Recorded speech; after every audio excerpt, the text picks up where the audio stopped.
नमस्कार। अपना प्रदेश उत्तर प्रदेश उत्तराखंड देख रहे हैं आप। मैं हूं आपके साथ पूजा मोहन पांडे। बुलेटिन की शुरुआत करते हुए सबसे पहले आपको बता दें, केंद्रीय रक्षा मंत्री राजनाथ सिंह और मुख्यमंत्री योगी आदित्यनाथ ने चौक बाजार महाराजगंज में ब्रह्मलीन महंत अवैधनाथ की प्रतिमा का लोकार्पण किया है। साथ ही रक्षा मंत्री राजनाथ सिंह ने मुख्यमंत्री योगी ने ब्रह्मलीन महंत अवैधनाथ का माल्यार्पण भी किया। इस दौरान कई कार्यक्रम भी आयोजित हुए। कार्यक्रम में विशिष्ट अतिथि के तौर पर वित्त राज्य मंत्री पंकज चौधरी शामिल हुए। इस दौरान रक्षा मंत्री राजनाथ सिंह ने संबोधित करते हुए कहा कि भारत संत महात्माओं की पुण्य भूमि है। अनादिकाल से हमारे ऋषि मुनि लोक कल्याण की परंपरा को आगे बढ़ा रहे हैं।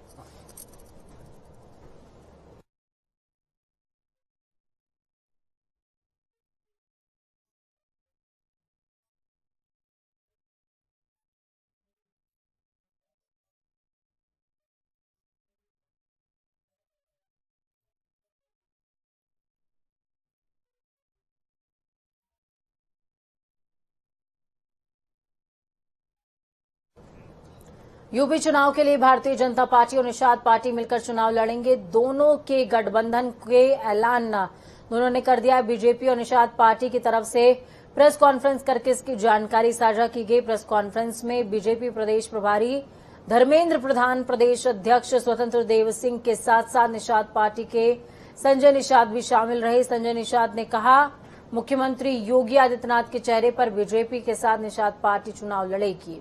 उन्होंने कहा, सीटों के बंटवारों को लेकर जल्द ही बात बन जाएगी। बड़ी घोषणा ये थी कि 2022 में सरकार बनानी है योगी जी मोदी जी के नेतृत्व में।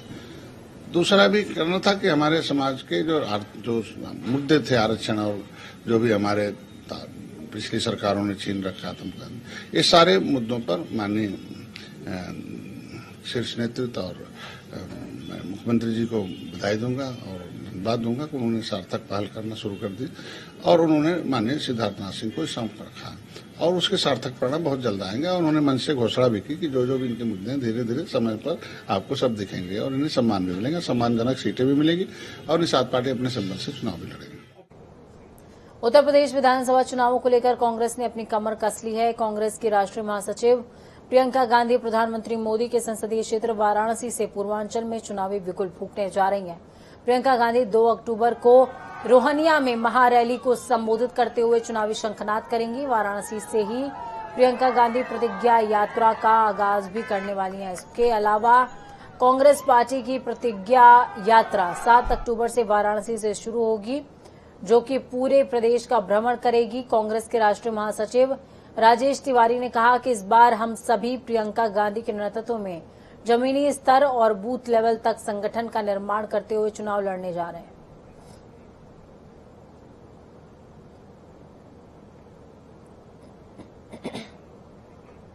अखिल भारतीय अखाड़ा परिषद के अध्यक्ष महंत नरेंद्र गिरी की आत्महत्या के मामले में हर दिन नए नए खुलासे हो रहे हैं। इस बार उनके वसीयत को लेकर एक और खुलासा हुआ।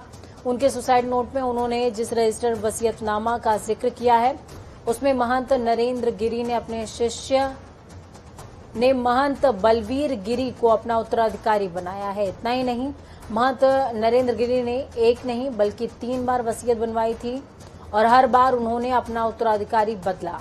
बताया जा रहा है कि पहला वसीयत जो है वो 2010 में उन्होंने बनवाई थी, जिसमें बलवीर गिरी को उत्तराधिकारी बनाया। इसके बाद 2011 में उन्होंने दूसरी वसीयत तैयार करवाई, जिसमें उन्होंने अपने शिष्य स्वामी आनंद गिरी को उत्तराधिकारी बनाया और फिर अंत में 2020 में एक और वसीयत तैयार करवाई, जिसमें पहले की दोनों वसीयतों को रद्द करवाते हुए बलवीर गिरी को फिर से उत्तराधिकारी घोषित किया। –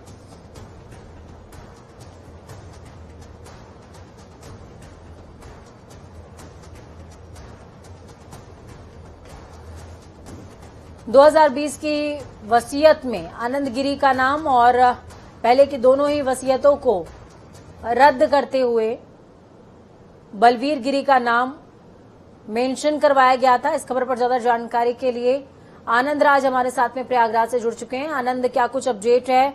वसीयत पर खुलासा हुआ है, ये खुलासा बेहद अहम हो जाता है आनंद राज, ऐसे मौके पर जब लगातार जो है सीबीआई के हाथ में अब जांच चली गई है।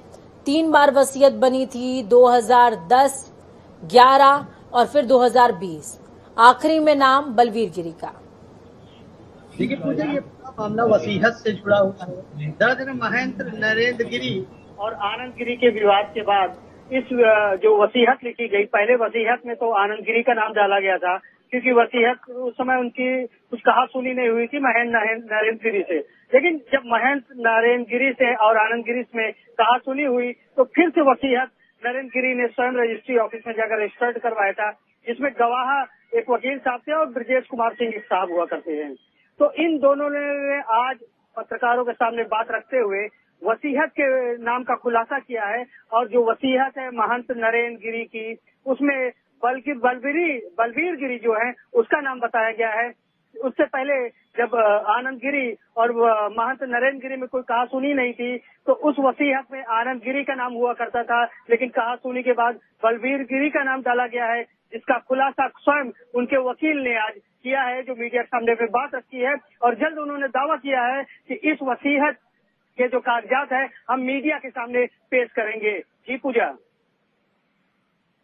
आप ये तमाम जानकारी दर्शकों को दे रहे हैं, ठीक उसी समय हम वसीयत की वो कॉपी भी तमाम दर्शकों को दिखा रहे हैं जिस वसीयत का जिक्र हो रहा है। एक्सक्लूसिव ये वसीयत की कॉपी है जो तमाम दर्शक देख पाएंगे अपनी टीवी स्क्रीन पर इस समय। ये महंत नरेंद्र गिरी की वसीयत है जिसको उन्होंने 3 बार चेंज करवाया था। आखिरी बार जब चेंज करवाया तो बलवीर गिरी का नाम मेंशन इसमें हुआ है। बहुत शुक्रिया आनंद, हमारे साथ जुड़ने के लिए, अहम जानकारी साझा करने के लिए ग्राउंड जीरो से। अपना बहुत ख्याल रखिए। वहीं गाजियाबाद में 7 अक्टूबर को प्रधानमंत्री नरेंद्र मोदी आने वाले हैं।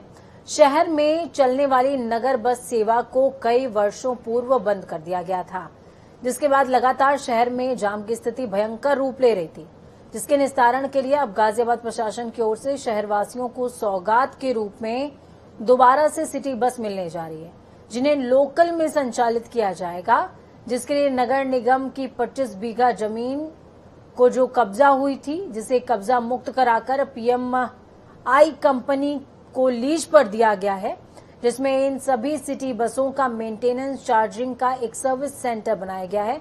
वहीं 7 अक्टूबर को पीएम मोदी हरी झंडी इन तमाम बसेस को दिखाएंगे। फिलहाल गाजियाबाद को 20 बस मिलेगी और बाद में 50 बसें और मिलने वाली हैं।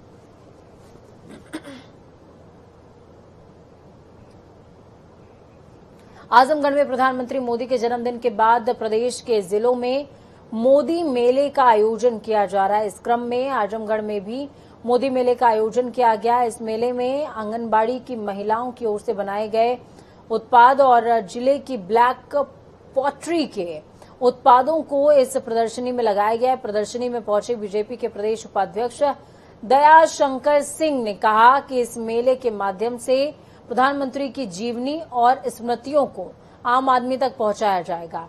वहीं अखिलेश यादव पर निशाना साधते हुए उन्होंने कहा, आजमगढ़ की जनता परेशान है पर अखिलेश यादव उनकी सुध लेने नहीं आए। अखिलेश जी के ये लोकसभा क्षेत्र है जहां पर मैं खड़ा हूं। आप ये बताइए, अखिलेश जी सपना देख रहे हैं 400 सीट पाने के लिए। क्या 4 दिन भी आपके बीच में आए थे? कोरोना में आजमगढ़ के लोग किस तरह से तबाह थे, लेकिन एक दिन पूछने के लिए भी आए, उनके हालचाल लेने के लिए आए। वो केवल बस 400 के सपना, जो मुंगेरी लाल के सपने, केवल अपने घर में बैठ करके, अपने महल में बैठ करके ही देख रहे हैं। और भारतीय जनता पार्टी के कार्यकर्ता मोदी जी और जोगी जी के नेतृत्व में, क्योंकि न मोदी जी ने एक दिन सोए हैं और न हमारे जोगी जी एक दिन सोए हैं। ये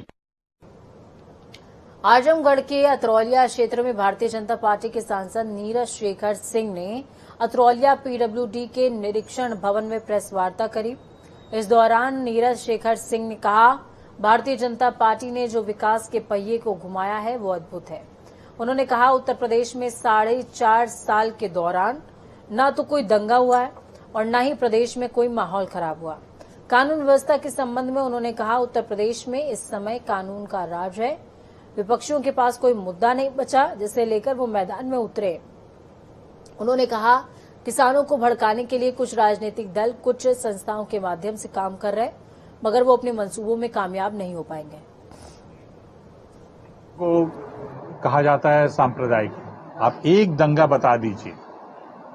आरोप लगाना बहुत आसान है, एक भी दंगा नहीं, जबकि पिछली सरकार में कितने दंगे लगे मैं उस आंकड़े पे नहीं जाना चाहता हूं, आपके पास होंगे वो, लेकिन इसमें एक भी दंगा नहीं। जब शांति रहेगी किसी देश प्रदेश में तभी वहां लोग आएंगे, तभी वहां, और ये सबसे बड़ा मुद्दा मैं मानता हूं, मैं तो आपसे पहले ही कहा कि सबसे बड़ा मुद्दा है कानून व्यवस्था।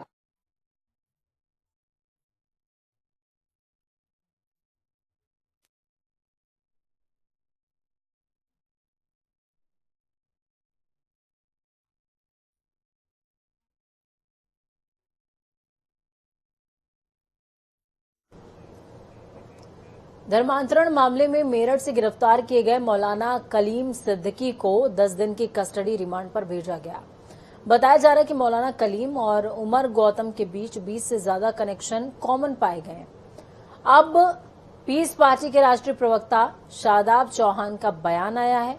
उन्होंने कहा कि पीस पार्टी मौलाना कलीम सिद्दीकी को मानवीय आधार पर कानून व हर प्रकार की संवैधानिक मदद देगी। मौलाना कलीम सिद्दीकी साहब और उनके साथियों की गिरफ्तारी को लेकर बहुत सी बातें हैं। जिस प्रकार से उनकी गिरफ्तारी की गई है टीएस द्वारा और जो प्रमाण दिए गए हैं, उनसे प्रतीत होता है कि राजनीतिक दुर्भावना या सांप्रदायिक द्वेष के साथ कार्रवाई की गई है। धर्म का प्रचार प्रसार करना संवैधानिक अधिकार है और ऐसा करने से रोकना मौलिक अधिकारों का हनन है।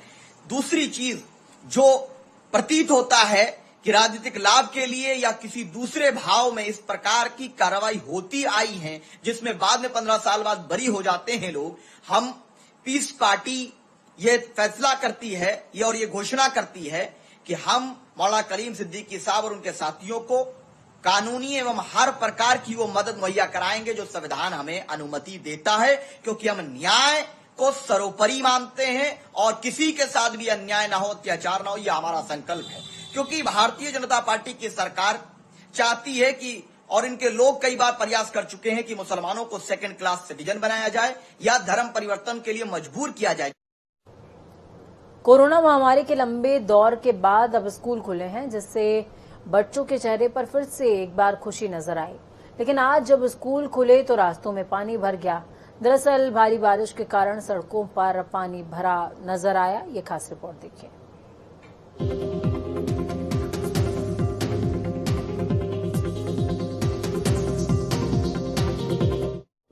कोरोना महामारी के चलते स्कूलों को बंद रखने का आदेश जारी किया गया था। 2 साल के बाद बच्चे स्कूल जाने से खुश हैं, लेकिन इस सफर में उन्हें अपनी शिक्षा से समझौता करना पड़ रहा है। महामारी के चलते शिक्षा में कमियां रही, पर प्राइवेट स्कूल में ऑनलाइन शिक्षा जारी रही।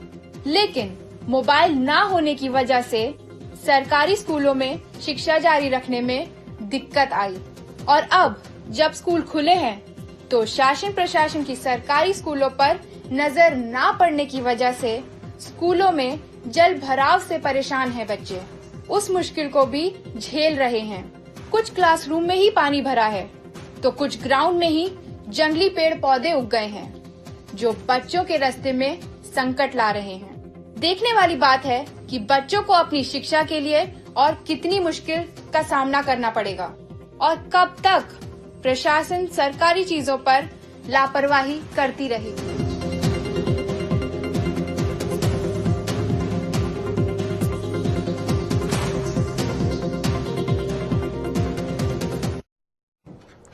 राज्य सचिवालय में चल रही राज्य कैबिनेट की अहम बैठक खत्म हो गई।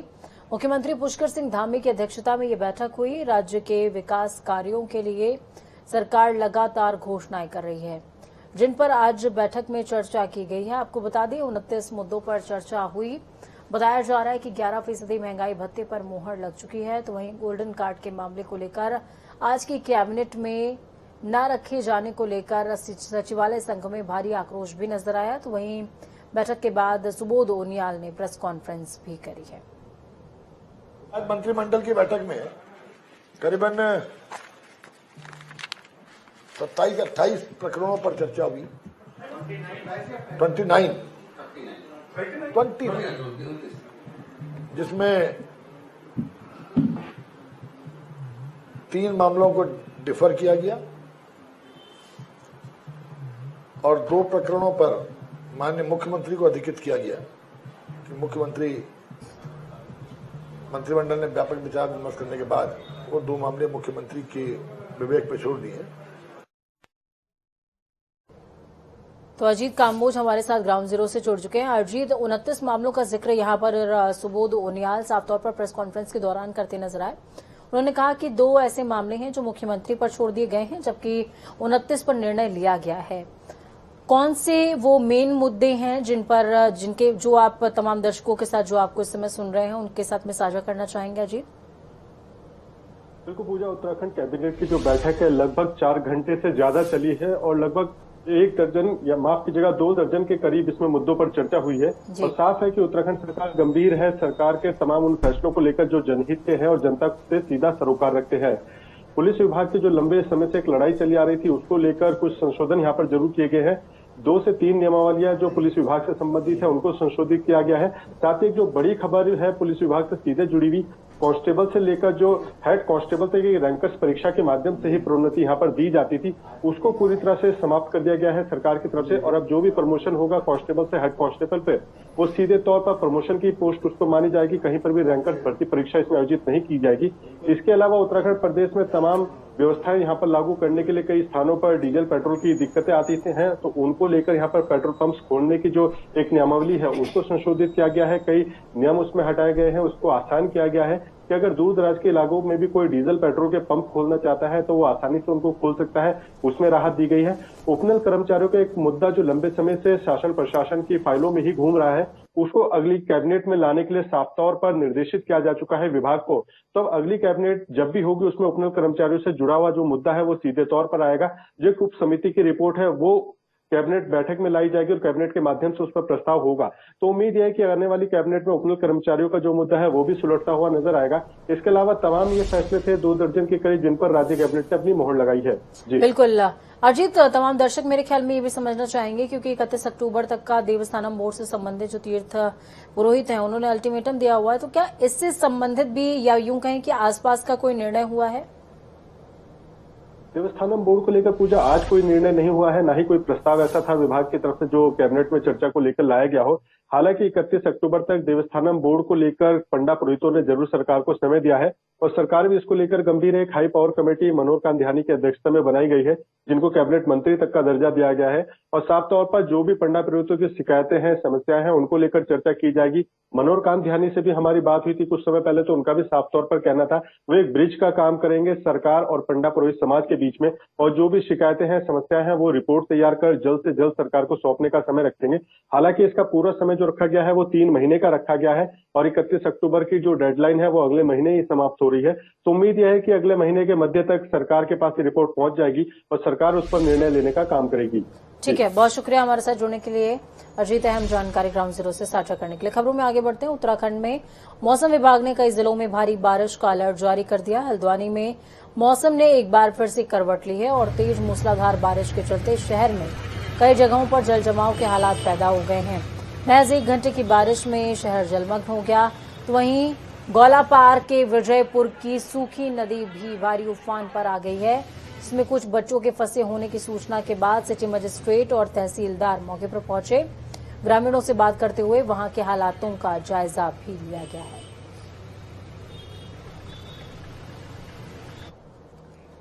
रुद्रपुर के आवास विकास स्थित गैलेक्सी स्पा सेंटर पर एंटी ह्यूमन ट्रैफिकिंग सेल की टीम ने छापा मारा, कार्रवाई की। स्पा सेंटर में काम कर रही युवतियों से पूछताछ की गई, साथ ही सीसीटीवी कैमरों को खंगाला गया। ह्यूमन ट्रैफिकिंग सेल की टीम ने पूछताछ के साथ ही स्पा सेंटर में आने वालों का डेटा खंगाला है। टीम प्रभारी बसंती आर्य ने बताया चेकिंग में सब कुछ ठीक ठाक मिला है। स्पा सेंटर के संचालक को व्यवस्थाएं दुरुस्त करवाने की चेतावनी भी दी गई। अभी स्पा सेंटर में बहुत सारी शिकायतें आ रही है, तो जनरली हम चेकिंग कर रहे हैं। अगर इस तरह से कोई जैसे